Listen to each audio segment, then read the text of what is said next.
Welcome to Lead Like a Girl, where we are empowering everyday women through our stories. I'm your host, Jessica Smith, and I began this journey by sharing my life story. Now, I've joined forces with my longtime friends, Jamie and Corlin, to keep this party going. We met many years ago as young sales girls in our 20s, driven and quickly rising to the top of our industry. As the years went on, life happened, and we all found ourselves in new companies and completely different industries, still striving for success in it all. Career, family, faith, fun. Now, it wasn't easy, but we never stopped moving. Get ready for our real conversations, inspiring stories, and our big life lessons as we share it all. The good, the bad, and the funny. Welcome to Lead Like a Girl.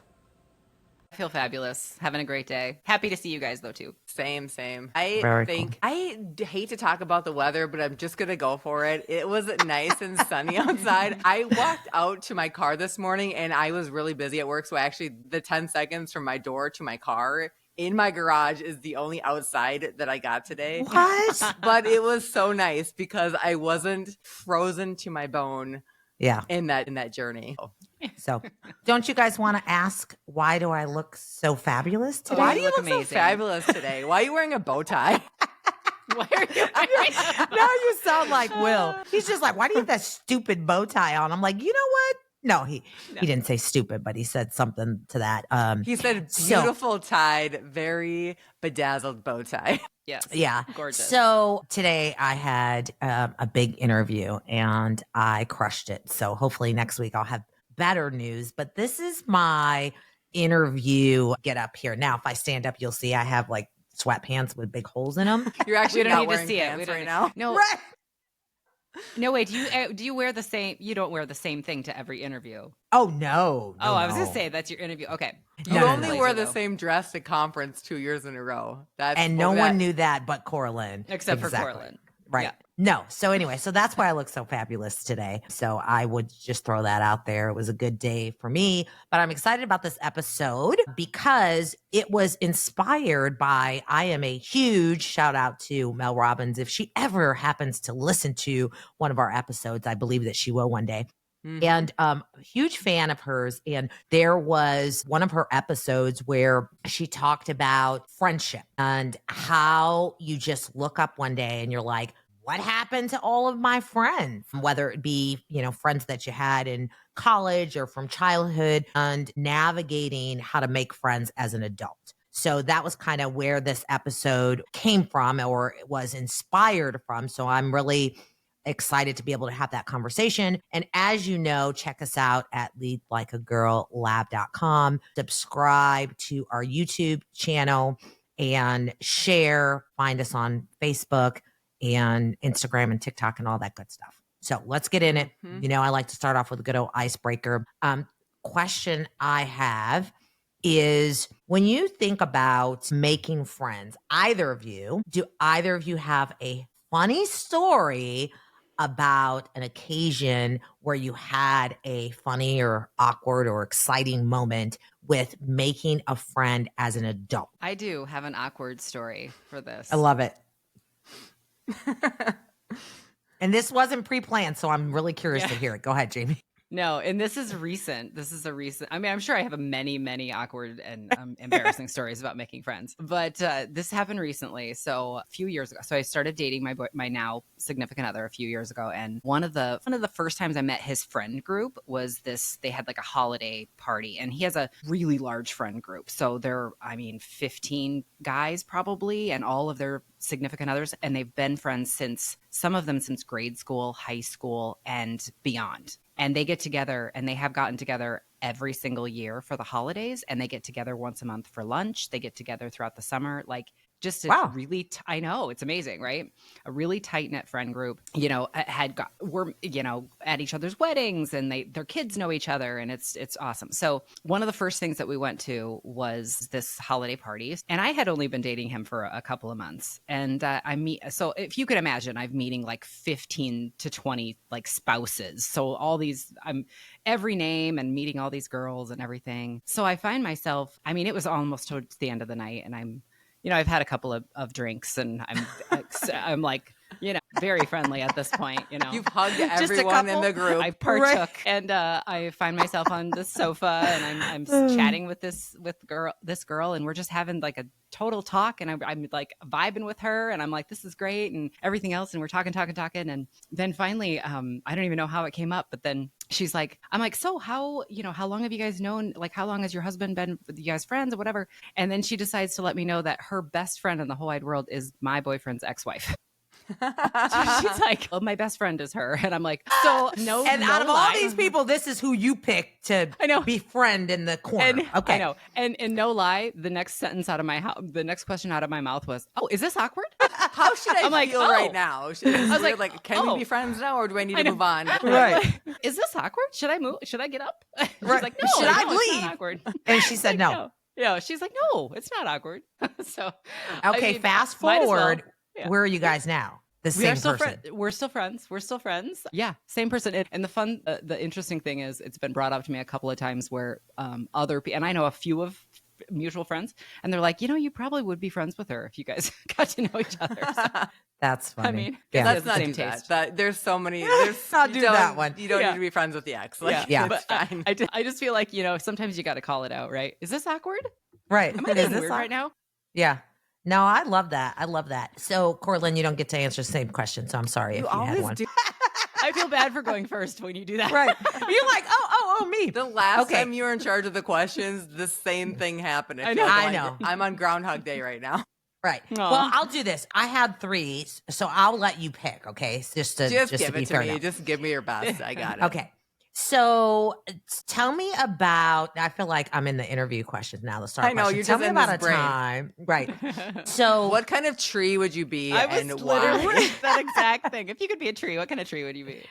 So when you think of your childhood friends and go back as far as you can remember and just maybe a childhood friend that was special and maybe one that's still friends. But when you think of your longest or youngest childhood friend, tell me about that. What was that friendship like? So oldest, I would say, are my neighborhood friends. They were twin sisters, and then they had an older sister. So one had brown hair, one had blonde hair, one had red hair. So these 3 girls lived on the same block as me, across the alley and up a couple houses. And through probably when I was 8 until we all went to the same high school, so up through 18. Wow. So we were really, really good friends. Every single weekend I was sleeping over at their house, they slept over at my house. I remember we tried to set up our moms, because our moms were both single, on like a friend date, which didn't really work out that well, but we just I was wanted going to say, to wait a minute, what do you mean by set up your moms? not like to be friends. Not together. Not Okay. together, but like to be, because we were I was such like, good what's going on friends. here? Okay. Yeah. And so we went and saw, like, everything we did together, like all of your firsts when you were a child, like a kid and growing up and kind of coming of age, all of those firsts were together. Oh, that's so great. Yeah. We would stay up in the summertime. And like when we were young, we'd play, we called it 60, but it was like hide and go seek tag around the block. We figured out how to navigate the city And bus those system. without the Minnesota accent, that was tag is what she said. Go ahead. Tag. I heard Tig around the block. Tig. You did that really well, Jessica. And I get it. No, I got an accent too. I don't know what it is, but Right. Are you friends with them now? Like, where are they now?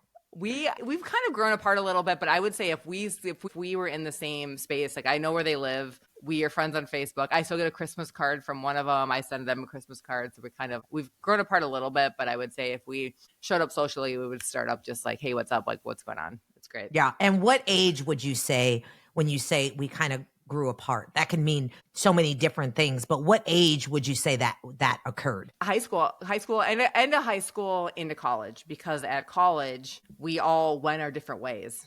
Right. Some of us went to college, and then I had a really solid group of high school friends that I'm still friends with. I also, in addition to those 2 girls, they were all at my wedding. They and so you've met a couple of them, but even after high school, we all scattered. So I think that to what degree that we're all friends depended on where they landed in your 20s. Right. Yeah. And that's kind of what Mel Robbins kind of talks about in her episode, that's kind of where it happens. Now, as far as my perspective, being someone who didn't have that college experience, and I talked about this a little bit in my first season when it comes to friends, is that when I think of friends and I talk to other people about it, I think there's Rosemary and Jessica. Rosemary was like 6th grade, 7th grade, 8th grade. And then I moved away. I came back. We ended up in the same high school. And that was kind of like the person that you just got in trouble with, and you learned how to smoke cigarettes and smoke weed and do all that kind of stuff.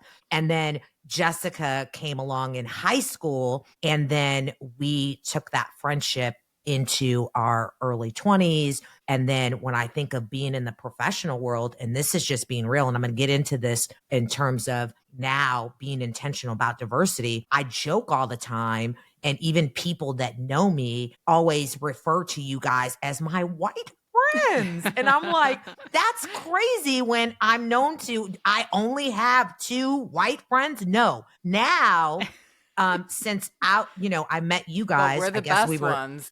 Well, and we've kind of like, that was that instead of it being college or after college, it was that professional world. We had that connection from direct buy. We kind of grew up in that space. And then there was something about that small group of people, right? That we found our tribe during that time, and we've all just kept in touch. And now it's this corporate environment where I've had to be a little more intentional, but some of the friendships have organically happened. And I always tell people, I don't know, I feel like I'm like the worst friend ever. I don't remember birthdays, and I don't remember. So we'll get into that. But these days, I'm trying to be a little more intentional about friendships, one.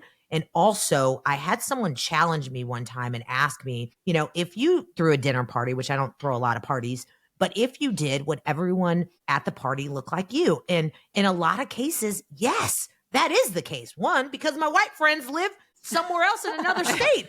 That's messed up. And I've been intentional about putting my kids in schools that are very diverse for the same reason. But as an adult, I am figuring out what that looks like. How can I find friendships as an adult? One, and for me, it is specifically important that they're diverse and not just people that don't look like me, but people who don't come from the same background and upbringing, and people that don't think like me and all that kind of stuff too. So what do you guys think about making friends as adults? Is it hard? Do you still do it? Do you have enough friends you don't need to do it? What's your thoughts about how do I make friends as an adult? I found, I've been lucky to have lived in a lot of like different parts of the country. So I got to live up in Minnesota, for 10 years, and I lived in North Carolina for a handful of years, and here in Iowa. And in Minnesota, it's a diverse area. Minneapolis is a good sized city. So it was great to meet. I mean, the job we got to meet somebody new every single day. So you got to experience different religions, different races, everything, every type of person you got to meet. And, moving down to North Carolina as well, like I got to meet people from every walk of life. And I always found people were so friendly down there. I know they say I just loved it. And I found it really easy to make friends with like my kids' friends' parents. I don't even know I don't even know if that's the right It word. Makes sense to me. I know what you mean. I trained. Yeah. So a lot of it was, I was a volleyball coach. So I coached a lot of their children too. And they were my kids' friends, and then, if I dropped the kids off at a sleepover, their kids came to I always made a point to make sure I talked to the mom and dad, and we would chat. I am still friends with them to this day. I'm going to call her out. My friend Vonda, her daughter, I mean, she'll still send me that hey, Mama Jamie, happy Mother's Day, every single year. It's, you form kind of a bond with them when they're younger, especially when you coach kids. But I always found that was one of the easier ways to make friends as an adult. Just you've got something in common when you've got kids. But I do also think, it kind of depends on what you do for a living. If you're able to make those, I mean, I think with us, we were really lucky because even though we lived in different parts of the country, we did have a camaraderie because we had the same job. Yeah. That's not really that common. Yeah. A lot of times, you've got the people that you work with, and yes, you can be friendly, but you may or may not be in a situation where you can be friends. So that for me was probably one, I would say, a pretty easy way for me to get to be part of the community, get to make friends quickly, make and be friends with people of all sorts. Everybody your kid goes to school with, and you're in a bigger city, you're in a city with a lot of diversity. And it was a great way to have, every type of, I'm going to say, background you could think of. Yeah. So your friend group now, let's just say it's your circle of friends now, would you say that they are a diverse group of people with different backgrounds? Or you, like me, most likely if you're at a gathering or something, everybody looks like you? I would say more look like me because I'm back in Iowa now, and a lot of it's my family. Not to say that it's all like that, but we kind of, you say your two white friends. Well, for example, my brother's wife is from Micronesia, so they invite us to a lot of their family gatherings, and their community is all Micronesian. It's all islanders. So when I go to my brother's birthday, Marcy's birthday, any of the kids' things, I am quite literally the only white person in the whole place. So sometimes, that's what happens. Yeah. My best. Yeah, one of my best friends since age of my, when I was 13 years old, she's half Filipino, so I would say, a lot of it is my family, my family that's looks like me, but not all of them. Yeah. Mm-hmm. And it's definitely, you have to try to look for that though. When you live in a smaller town in the Midwest, you have to be intentional about making sure that the people that you surround yourself with have differences, and you have to make sure that you surround yourself with people that have different opinions than you do and grew up differently than you do. And some of that is social media, because then you can reach out to people that you knew somewhere in your past and can still have those conversations and still interact with them. Well, I can vouch for both of you that I am always impressed that you can be in a room, any room, and we've been in many of rooms together, and both of you are never uncomfortable in the room. You are the same in every room. And I think that means a lot to me as a friend to say, hey, these are girls that, no matter what. And you go to a party or something like that, and then the friend that you bring is you have to kind of help along, and which is not horrible. It's not bad, but it's just one of those things that you just know some of the people are just not as comfortable in different areas, I would say. Well, and that goes to a point I was going to say is, those people who have a challenge making friends as an adult, what do you think? Maybe that's not us, but why do you think that is for some people? Here's what I want to say is, because I don't want to exclude myself, and I'm going to be real honest that I'm extroverted. My husband is even more extroverted than I am. Oh my gosh, yes. And so this is a crazy thing. We had this conversation, and it's gotten better, but there was a period of time where we looked at each other and said, why do we not have any friends? It's Friday night, Saturday night, and we literally could not think of one couple or people to hang out with. And we're like, what is happening? It was the most. What? I know. I don't understand that. I feel like you guys have a ton of friends that you're always hanging out with. I think that there's a difference though too in what you would define as a friend. Like, do you have a surface level friends where you can go out and maybe go to a game or go to dinner or do whatever? Like, that's friends. But they're also like, I think what we were longing for and yearning for is friends that you can actually do life together. And I think that's different. Yeah. I have a really good friend in Minneapolis, and we've been friends since high school. And so when I moved to Mankato, which was a long, long time ago, I have always been searching, like, who is and her name's Jessica also, but I need a Jessica in Mankato. And it is hard to find a good friend that you can talk to and talk about the same things with, like, that I would talk to you guys about with somebody here in person, and that you trust, and that and not that you necessarily have to think and do the same things, but at least they resonate with some of the things that you're doing, and that they are ambitious and want to do some of the same things, so you can do girl life together. Yeah. Well, I'll tell you right now, and I tell people this all the time, like, as far as like, hey, let's go shopping, let's hang out, let's catch a movie. Don't do it. I seriously don't do it ever. You're saying you don't, or you're saying people should not do that? No, I'm saying that I don't live that life. And I'm asking myself why, because to me, that's like friendship. So I think, to go back to my point, is The challenge for me, I think, is time. One of those things are time. It's like there's only so many hours in the day, and I always feel like I'm up against time. And when you talk about hanging out with a girlfriend and, to brunch or something like that, I don't know. I almost feel guilty if I make time to do that when I'm like, well, I didn't even have time to spend with my husband or my kid. Mhm. So time is one of Mhm. those things that I have a challenge with. Which I think is why you have to vet out. I'm sorry. You go ahead.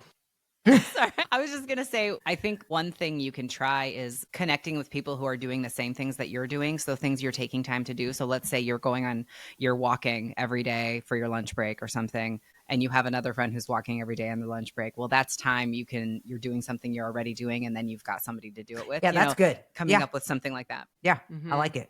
Cora, what were you going to? Well, here's what I would say is that I feel like getting new friends is like dating, right? You have this relationship, and to your point is that you don't want to go down this path of investing all this time to find out that this isn't going to work out. And especially when we've been trying to intentionally find couple friends, that's hard because we have friends that are like Harrison gets along with somebody and the wife and I just don't click, or vice versa. Like, I've got a really good friend and I want him to meet her husband, and for whatever reason, they're not on the same page. And it's not like they don't, and I've never had the situation where we don't not like each other. It's just like you don't have that charisma or that connection where it's like, all right, okay, the four of us are going on. And I would say, honestly, Jamie Harrison loves Brad, and he can't wait to go on to hang out with you. I was literally thinking that as you were talking. I'm like, wonder how they. No, yeah. But that is good because I'm going to take the husband. And so we do have like a couple of couples that I think that we do vibe with, but it's hard to connect. Like there's, one couple, Sharice, that, moved here from California that worked at Direct Buy with us. We love them. And I swear every single time, and she must be thinking like, you know what? They obviously don't want to hang up. Every time she calls and says, hey, we're in the area, I'm gone, Will's gone. Yeah. It just never happens. If I were them, I'd be thinking, you know what? Screw them. They obviously don't want to hang out. So there's that. But then there's also I'm just like, friendships. I'll meet someone and I'm like, oh, she's cool. We exchange numbers and we might talk a few times. And then something happens where I'm like, and I feel bad because I have that moment where I'm like, yeah, she's not my people. That move that she just made, she just showed me that no, I'm not holding a grudge, but she's not my people. Mm-hmm. So I'm like, are my standards too high? What is because I just feel like after so long, they do something, say something happens where I'm like, that move right there? No, we're not doing this. Not my people. I got a question. Are you intentionally trying to go out and make friends? No. Or do you feel, okay. Yeah. Got it. That's a no. I think what kind of gets in your way, Jess, if I could just give you a little observation from way up here in Minnesota, is that I think that in your relationships with your girlfriends, that you are so hyper efficient that there's probably not a lot of grace for the inefficiencies and the putts through relationships. So if something isn't serving you, then you're like, I gotta go. Versus like if you're in like a long-term relationship, some of those things you kind of like, okay, we got to just push through this. But I think that drive of yours to be efficient probably transcends a lot of judgment. Probably.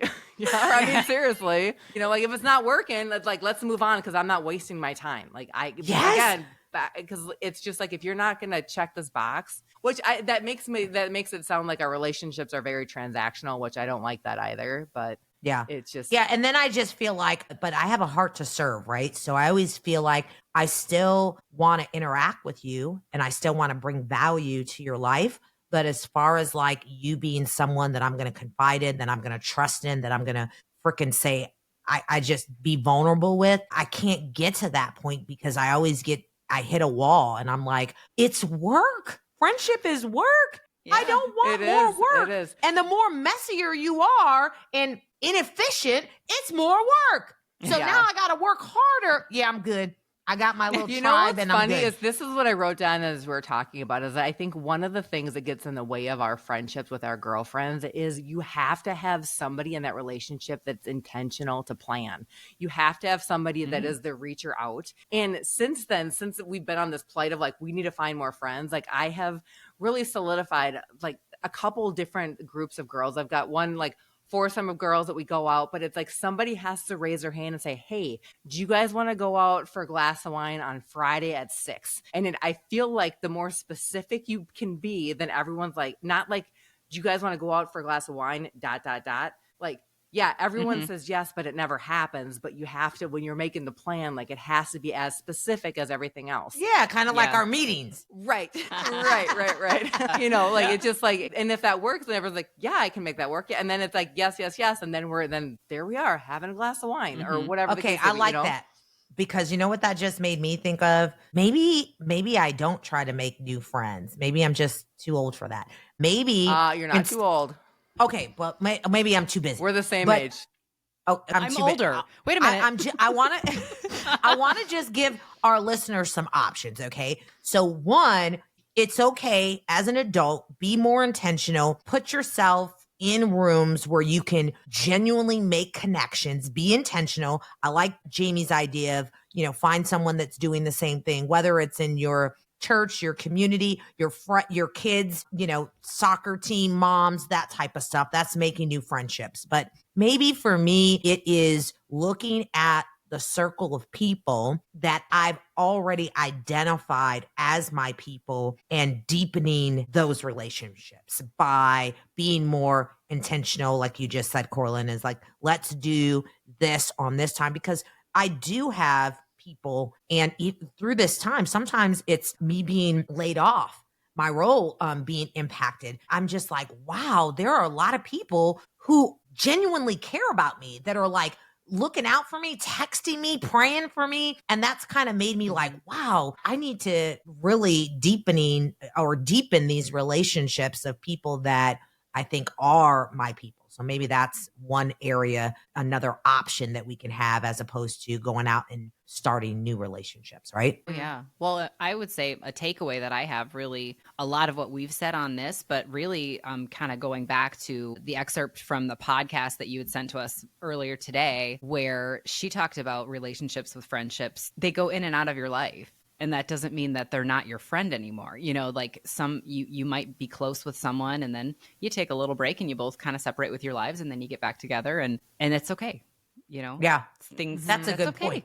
You can take a break from your friendship for a minute, and then you get back, and maybe you have a little more time in your life, or maybe your schedule allows for you to get together a little bit more often for a period of time. And that's okay. I think sometimes I feel like I do get a little bit too caught up on, I've asked them to do something 5 times and they've said no. Or like you just said with your friend Sharice, it's like, well, that's okay. You can always, that's a takeaway that I have, I guess, from this. Yeah. And that doesn't mean, I'm going to go back to something that even Corlin said about her oldest friend. And that's how me and Jessica or Rosemary are. Like, we don't talk. I mean, it's been this way for years. Even before we started doing this, I talk to you guys way more than Jessica or Rosemary being my oldest friends. But we get in a room together and it's like, we don't miss it. Like, we didn't miss a beat. And I don't look and say, oh, Jessica must be mad at me because she didn't call me on my birthday, or because she didn't. Like, we know, and it's hard to explain. I know I'm thinking about her. I know that I'm praying for her. I know she's on my heart and in my mind. We literally might talk once every, I don't know how many months, and we'll sit on the phone maybe for 2 or 3 hours. And it's like we talk to each other every single day. And I just think that's how you know where you have a bond. And I can't deal with the people that are like, oh, well, I haven't heard from her in months, she must be mad at me about something. It's like, no, I'm not. So that's a great point to say, you could, and I don't know if be on break. And then there's the people, I had a girl who reached out to me and said, this was just last week, and I thought she wanted to talk about something in her career, and she wanted to talk about a friend. And she's like, I got this issue, and it's like all of a sudden she's just got this weird attitude and chip on her shoulder and this, that, and the other. And I gave her some advice, and 2 days later, she was just like, thank you so much. We got together and we talked through it and we worked it out. And I'm like, thinking to myself, and see, that's the kind of stuff I don't have time for that.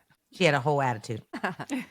I do think that the importance, though, of having a female friend or a few of them is so vital to moving through life, where even though it's hard and sometimes the effort could seem on the front to outweigh the benefit, but it's not, because I feel like our significant others, our children, all the other things that we do cannot and will not fill that box that we need as females to do life together. I love it. So yeah, I think that you say it again for the people in the back, right? You just have to keep trying, and they're just like you're on a dating site and they're like, there's somebody out there, there's a fish out there for you. there's a girlfriend out there for you. You just have to keep like putting yourself out there and keep being, and if nobody's picking the date to put on for your social hour, it's your responsibility to put the date on the calendar and invite people to your social hour. Do you guys remember, like, through COVID, we would do wine dates, and